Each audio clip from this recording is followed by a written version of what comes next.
I'm Cynthia Mulligan at the Toronto Police Union headquarters in Scarborough. Now, for months now, union boss Mike McCormick here has been warning that a hiring freeze has been compromising public safety.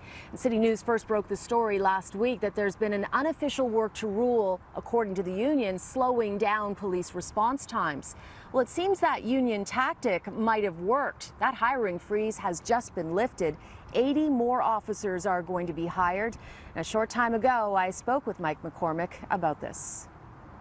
I think it's a victory for the Toronto Police Service. I think it's a victory for the public, and I think it's a victory for my members. Anything that enhances public safety, officer safety, and the people, whether it's uniform or civilian, who do this job each and every day, makes it better for the city. I think it's a victory for everybody. You have been doing an all-out campaign against this hiring freeze. What do you think the factor was that made you win?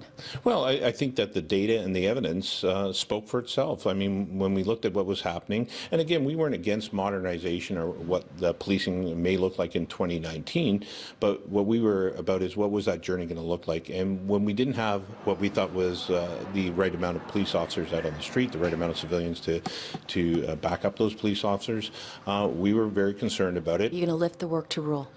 Yeah. I mean, we never said it was a work to rule, but it was an unofficial work to rule. I mean, we're going to encourage our officers to go out there and do their job each and every day, which we do with a serious commitment, and the civilians who are there with us also.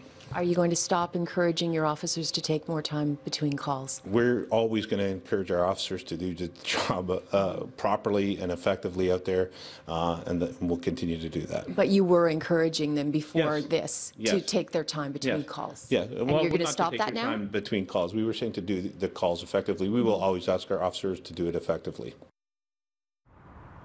Now, I spoke on the phone with the mayor's office and with Andy Pringle, who's chair of the Toronto Police Services Board. Both insist that they did not cave in to the union demands. However, there seems to be some give and take going on here because the union, for the first time, now seems to be on board with the plan to modernize and restructure the Toronto police force, which is crucial to have them on board in order for it to be a success.